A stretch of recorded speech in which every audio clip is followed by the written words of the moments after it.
It's interesting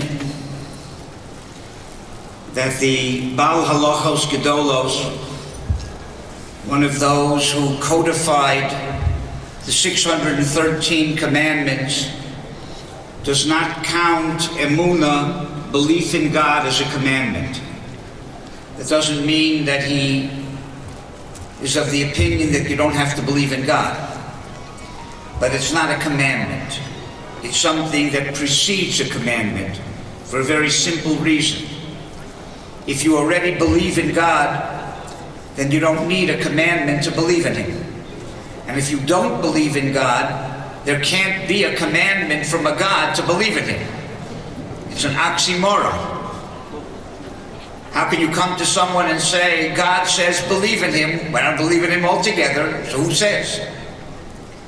So unless you accept the belief in God as an axiom, there's no way that there can be a commandment. A commandment assumes there's a commander. You have to start with a belief in a commander, and then you can have commandments. There's only one problem. The Rambam, Maimonides, counts belief in God as a mitzvah. The question, therefore, is very obvious. To whom is this mitzvah applied? If you already believe in God, you don't need a mitzvah to believe in Him. And if you don't believe in God, there can't be a mitzvah to believe in a God you don't believe in. So who is this mitzvah to? I want to answer that in a few different ways, and that will be the content of what we're going to discuss. Who does the mitzvah of belief in God apply to? Believers or non-believers? Let's start with non-believers. The Chovas HaLevavos presents the following. I'm going to update it a little bit. If you were to ask someone, how did this watch get here? Two possibilities. One is a watchmaker made the watch.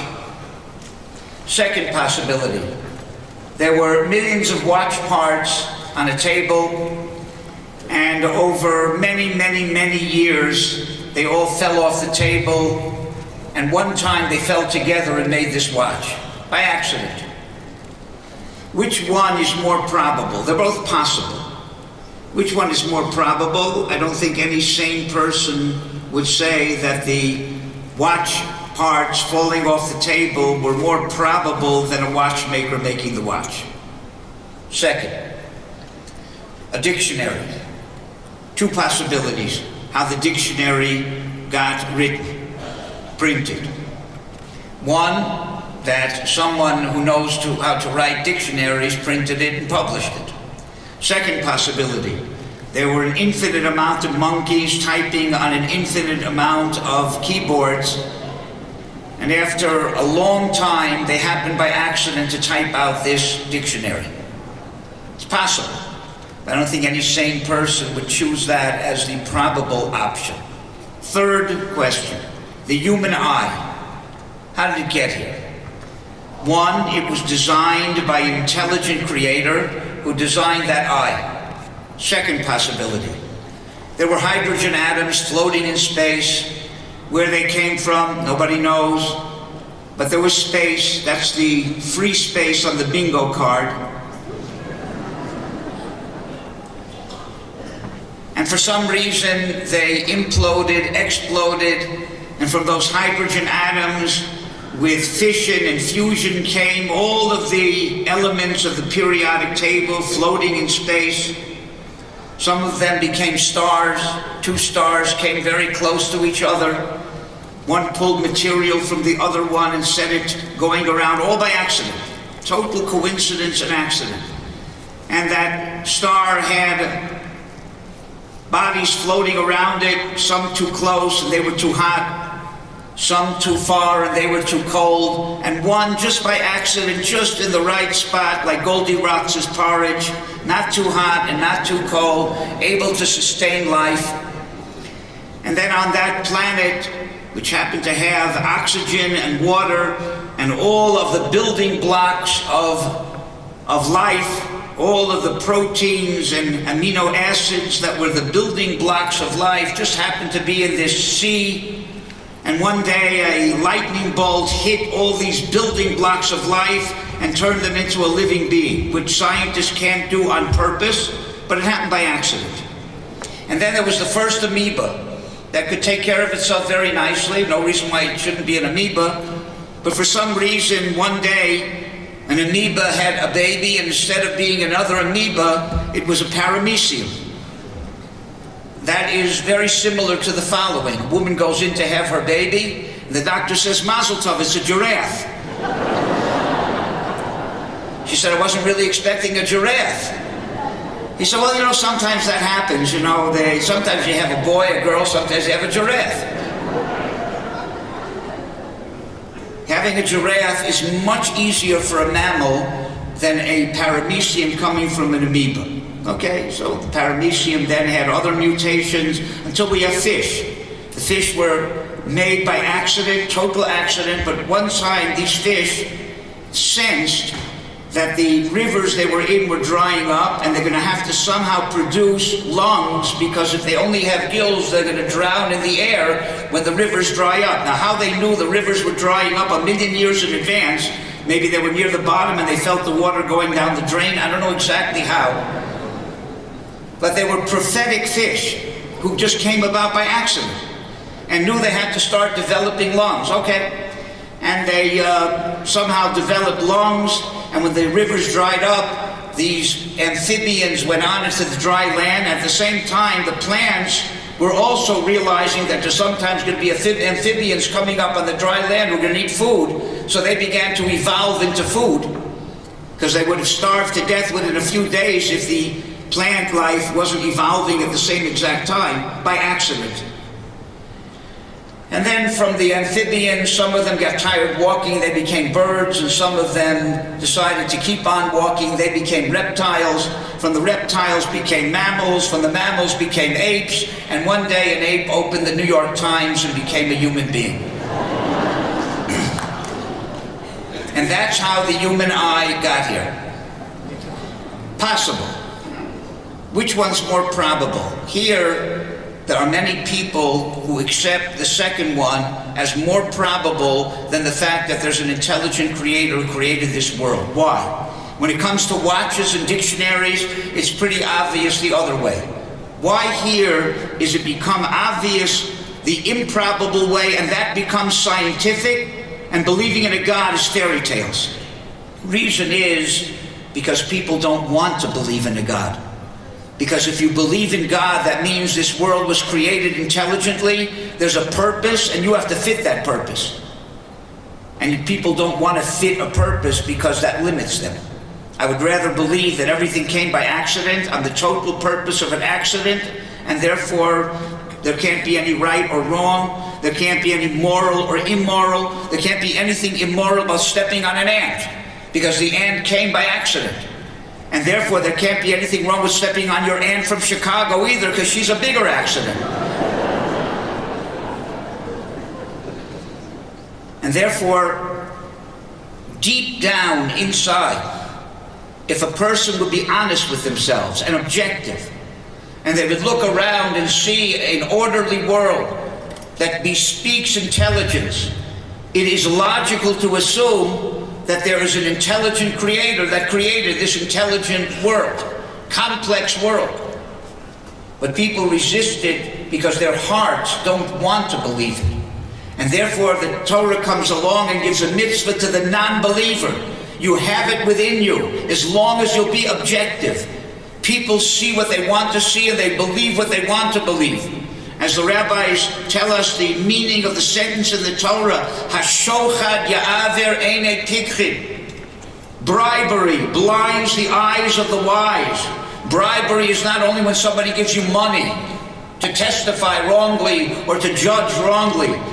People have bribery in their own individual look at things, and their desires blind their eyes from seeing the truth. When Moshe Rabbeinu was writing the Torah, dictated by God, right away in the beginning they came to the following verse, Na'aseh Adam, let us make man. Moshe said, I can't write this. You are giving a place for people who believe in more than one God, who believe in a Trinity. Here's a source. It says, let us make man. It sounds like God is plural. So God answered him, you right. Whoever wants to make a mistake, let him make a mistake. Sounds like God is insensitive to causing people to make mistakes. But the answer is no one ever became a heretic because it says, let us make man. First of all, they look in Rashi, and Rashi says that God consulted with the angels to teach us, to ask advice. And in the end of the sentence, it says, Vayas Elokim in the singular. God made man in the singular. No one ever became a heretic because it says, let us make man. Not in first grade, not in seventh grade, not people who are returning to Judaism and open a Chumash for the first time. But heretics bring a proof from this. Harod Selitos, a person who wants to make a mistake, will find any way to distort anything to support what he wants to do. People see what they want to see and believe what they want to believe, not necessarily what is in fact. And therefore a person, if he's objective, will come to see that there's a God in this world. Once saw a letter from someone, this was years ago, maybe about 40 years ago, somebody who believed he was the Messiah, a non-Jew. The internet didn't exist, and he wanted to get to the world to tell them he was the Messiah and prove to them that he was the Messiah. So he came upon the following plan. He'll write letters to clergymen and convince them that he's the Messiah, and then ask them to convince their congregations that he's the Messiah. So with one letter he could reach tens, if not hundreds of people. I was staying by the house of a rabbi who received one of these letters. I remember one of the proofs, conclusive proofs that he's the Messiah. He said, it says in Yirmiyahu, the prophet Jeremiah, describing the Messiah, that the Messiah will be above kings, lamala mi malachim. He said that surely applies to me and refers to me, without doubt, because there are two dogs in the apartment underneath me named King, and that puts me above kings. The Volozhiner, Chaimi Volozhin, had a student who went off the path. And he came back to visit the yeshiva in Volozhin, and Rabbi Chaim asked him, my dear student, what happened to you that you went off the path of Torah? He said, Rabbi, I had a lot of questions. He said to him, tell me, when you were learning in the yeshiva, did those questions bother you? He said, no. But when I went out into the world, these questions bothered me to a point where I couldn't believe anymore. Chaim said, I'll tell you, those aren't questions. Those are your answers. You went out into the big world, and you saw a lot of things that tempted you and attracted you, but your conscience wouldn't let you run after them because of your belief. So you created these questions to answer your conscience. I can answer questions. I can't answer answers. That's how most of us are.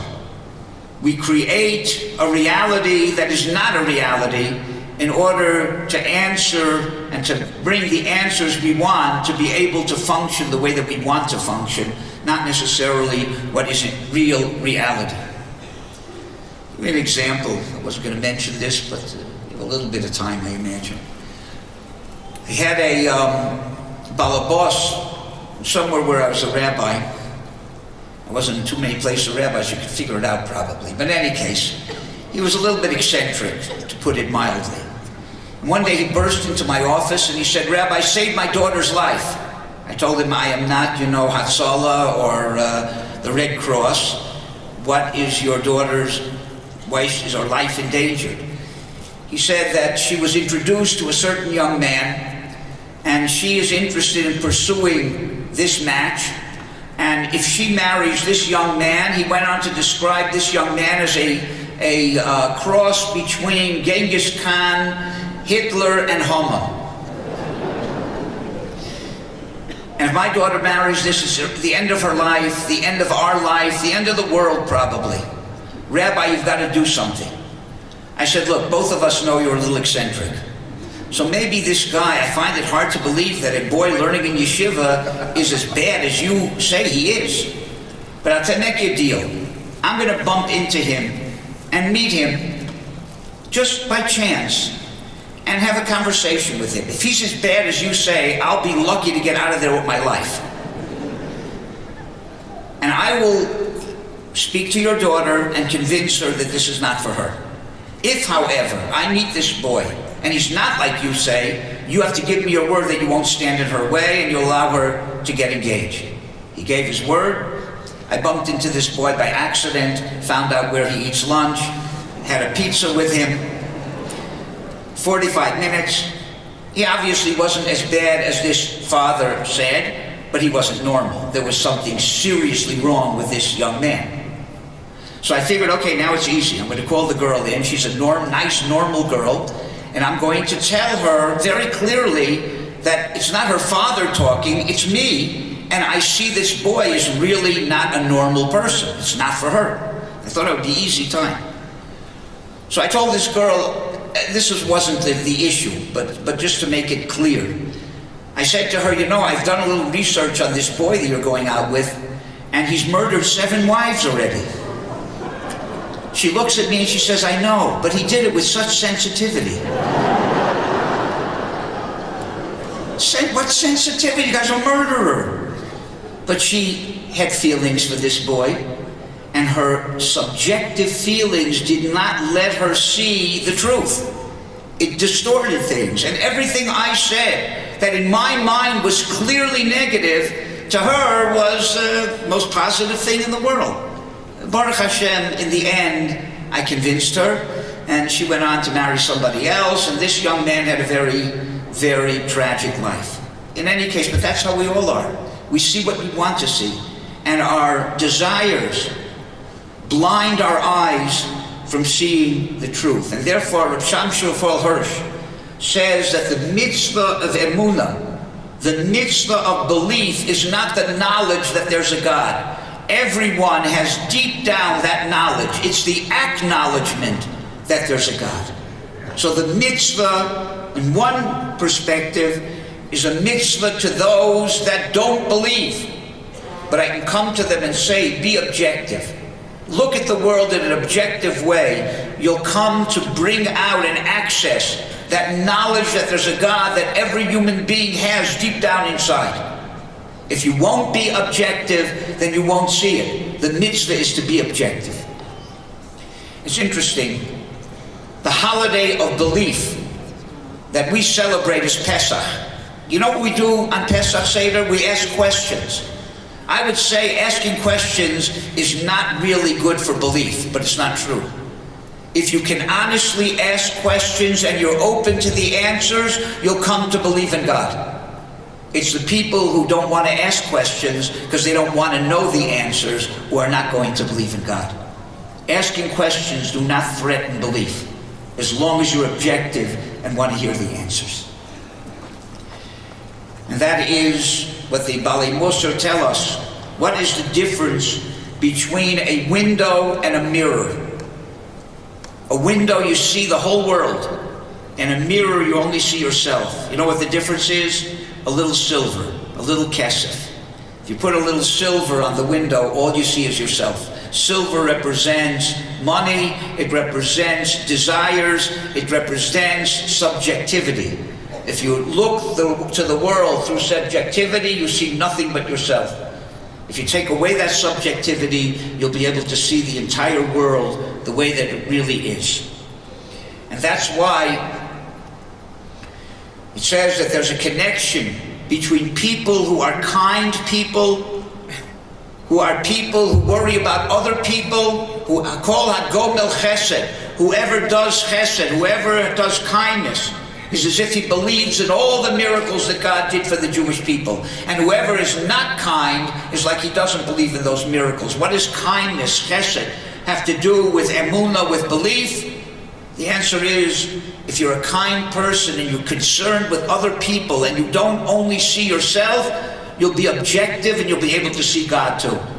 And if all you can think about is yourself, and all you see is what comes through your own subjectivity, your own desires, you'll never be able to see a God. All you'll see is yourself, and all you see is what you want to see and not want to be tied down and limited by belief in a God.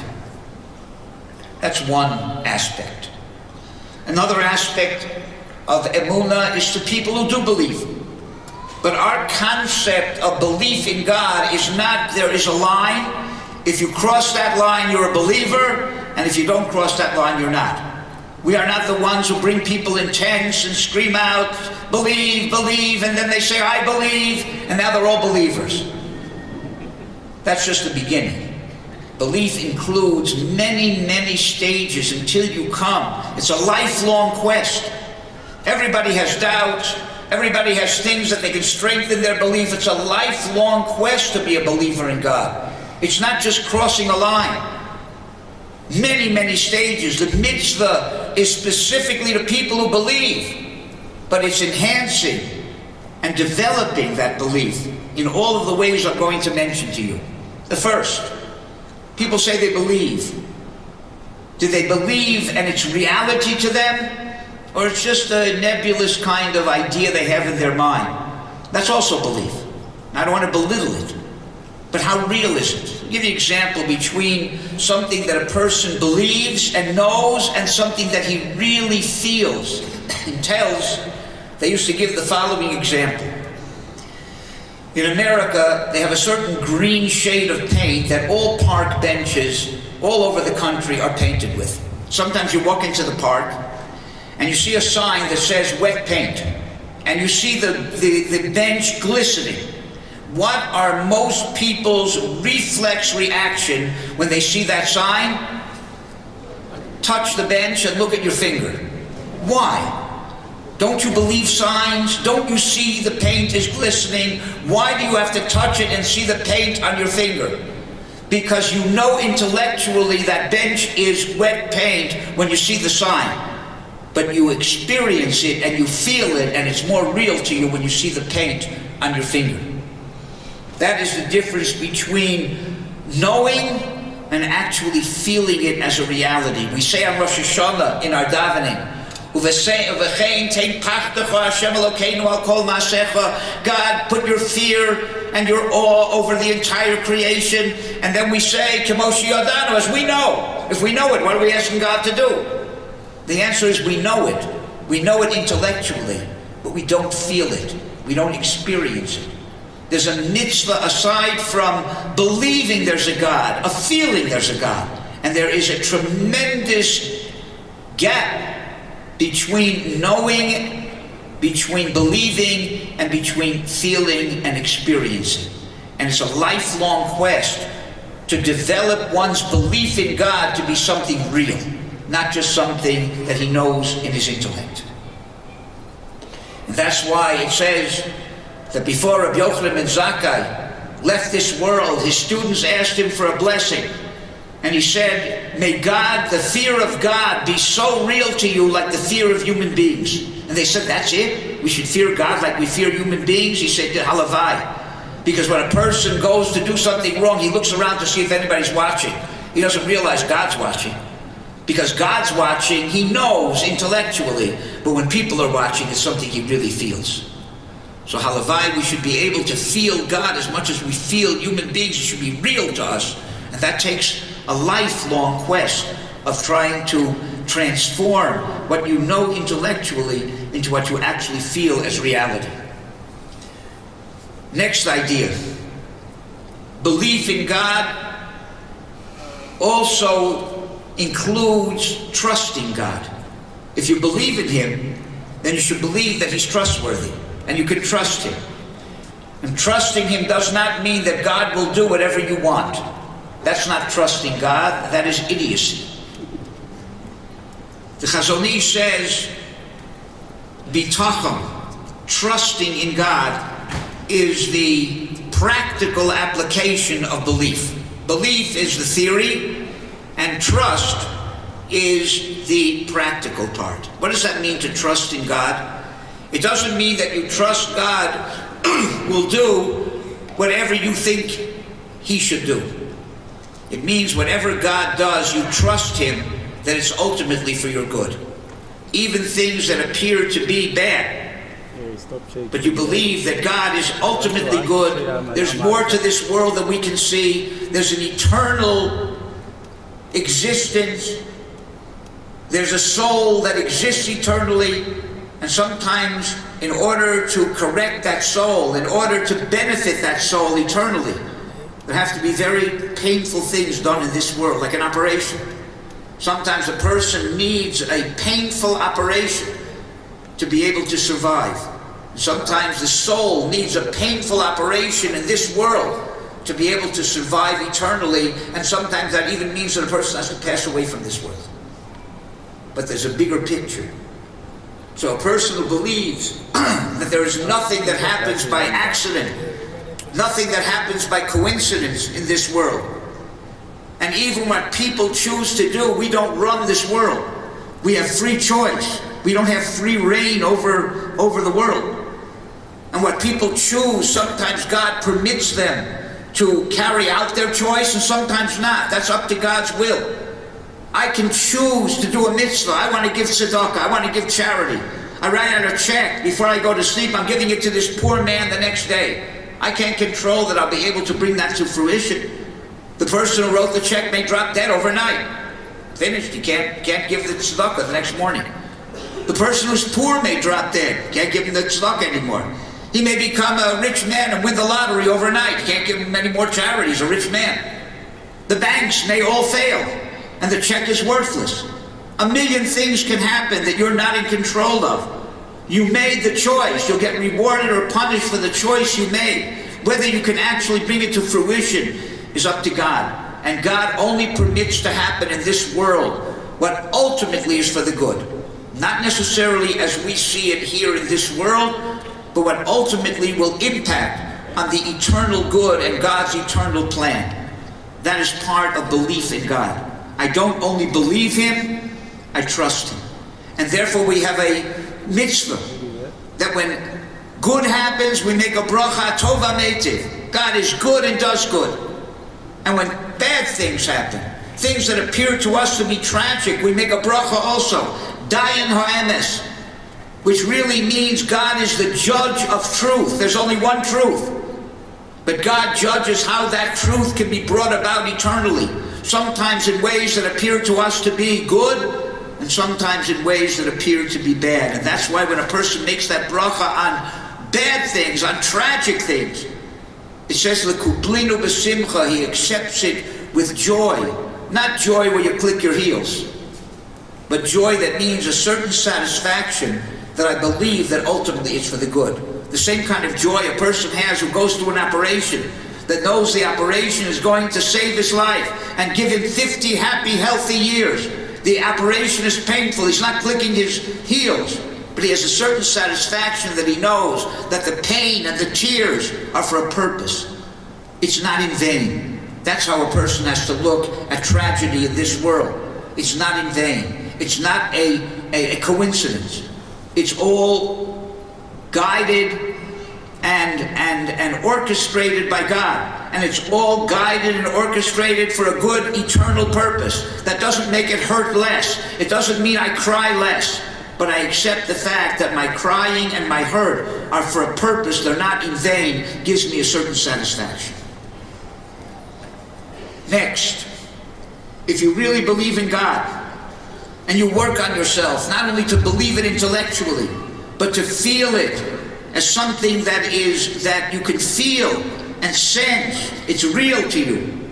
And then because of that, you are faithful and have faith in God, and you trust Him. Then comes the next step. You have to be faithful to God. You have to be consistent in your belief. My father, Olav Hashalom, once told me a joke. So there was an atheist who fell off a cliff. And as he was falling to his death, he said, you know, it doesn't hurt to try. He looked up to the heavens and he said, look, if there's really a God up there, God, if you're there, and you saved me miraculously, I'm going to be your faithful servant forever. And as he was falling, all of a sudden, miraculously, a tree pushed out of the mountain and he got entangled in the branches of the tree and is hanging there between heaven and earth, obviously saved by a miracle. He looks up heavenward, he says, God, thank you, I'm your faithful servant. He's hanging there for 5 minutes, 10 minutes, 15 minutes, he's getting tired. He looks up to heaven again, he says, God, what would you want me to do now? And God says, let go of the branch. He looks up and he says, anybody else up there? It's one thing to believe, it's one thing to have faith, it's another thing to be faithful, to be consistent. The Torah tells us that when Yosef finally revealed himself to his brothers, and he said, Ani Yosef, ha'od avi chai, I'm Yosef, is my father still alive? So the Medrash comments on that, Oy lanu miyom adin, Oy lanu miyom hatochacha. They to us from the day of judgment, they to us from the day that God will come and rebuke us. If the brothers who were older than Yosef couldn't withstand his rebuke when he said, I'm Joseph, is my father still alive? How are we going to stand up to the rebuke of God in the future? The obvious question is, where's the rebuke? All he says, I'm Yosef, is my father still alive? Where did he rebuke his brothers? Says the Beis Halevi, what it means is the following. Yosef told his brothers the following, you know, you plead a good case that I should let the little brother Binyamin go. He's been accused of being a thief. I want to keep him as a slave, and you're telling me how it's going to impact on your poor old father.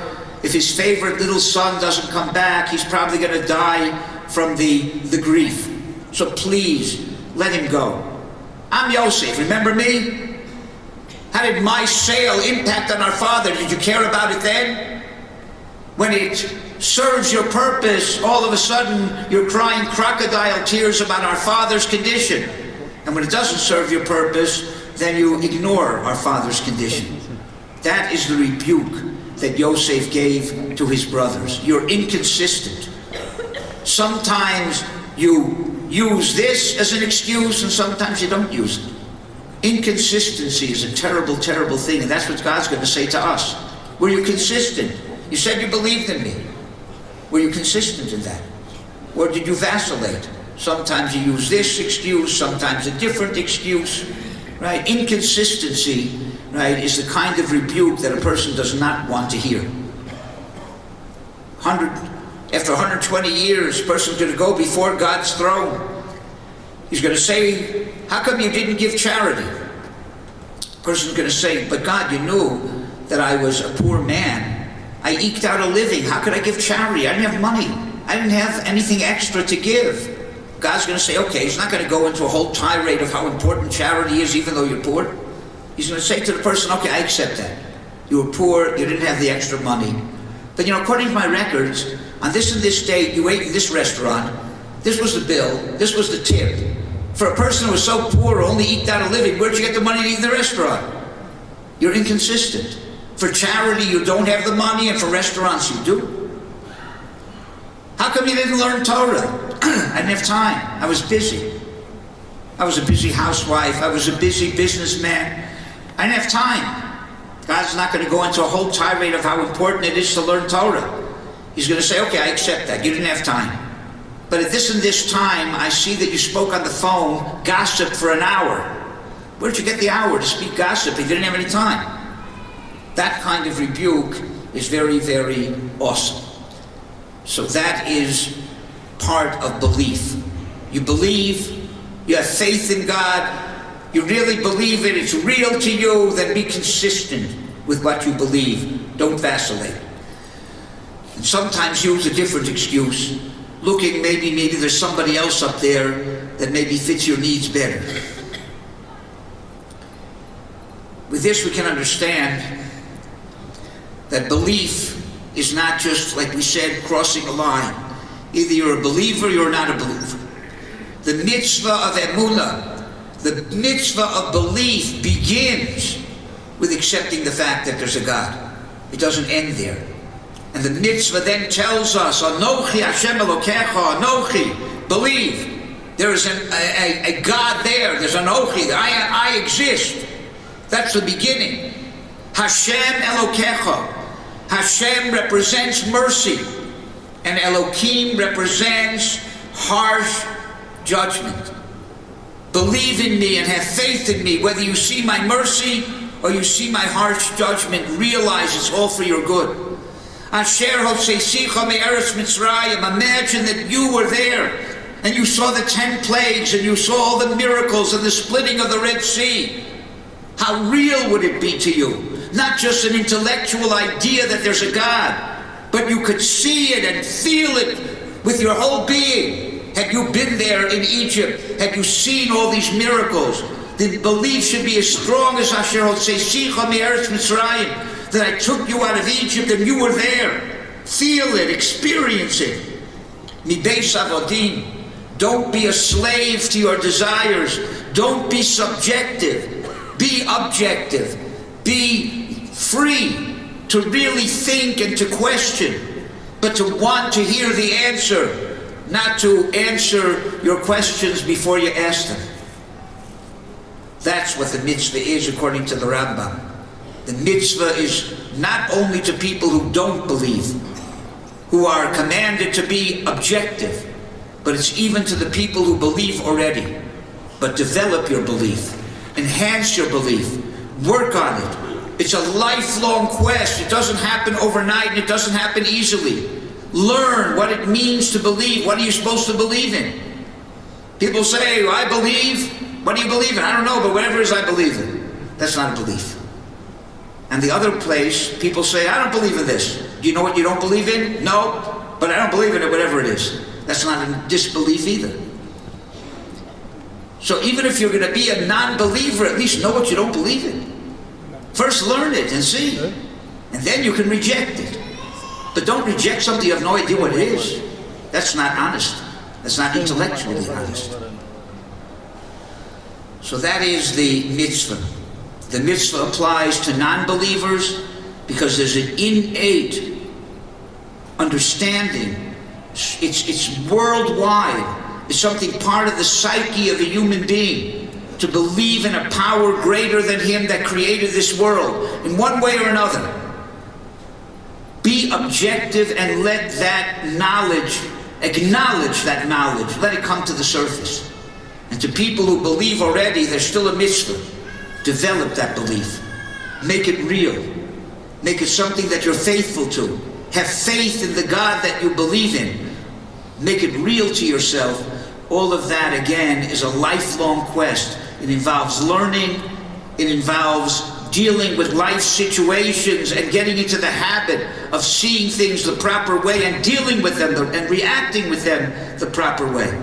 If you do all of that, then you'll fulfill the mitzvah and you'll be able to really say, I believe, not just lip service, but really, and fulfill that mitzvah, which is perhaps the first and most important mitzvah of all, the belief in God, which is the foundation of all the other commandments, of all the other mitzvahs.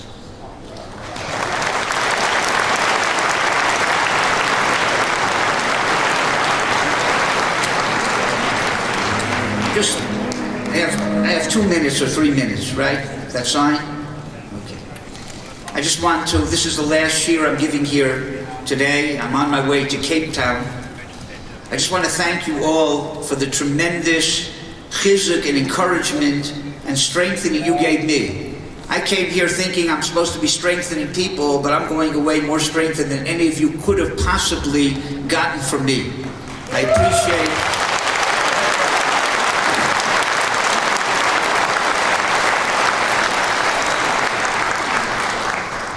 my experience in South Africa. I've been here quite a few times. Is one that the people here are very, very special people. All of you. Born people, people who are open people and make one feel, even if they speak a foreign language like I do, right? But you make you feel welcome. We have a few South Africans on our moshav. They're very, very special people also. Keep that which is special.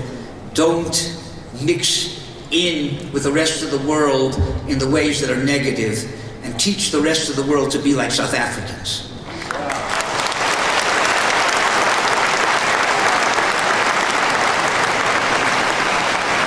And I especially want to thank Rabbi Goldstein and his Rebbitzin for their warm hospitality, for giving me the opportunity of being here, and for the Welcher family, who were my hosts and were beyond, I learned a lot how to be a host from them and what hospitality means. I want to give them a public thank you also. We should all have a lot of hatzlacha and bracha, and in Yirtzeh Hashem, we should all be united very, very soon. Where I live, in Eretz Yisrael, you bring a little bit of the indaba over there also, and we'll all be united when Mashiach will come, b'meir of Yomim.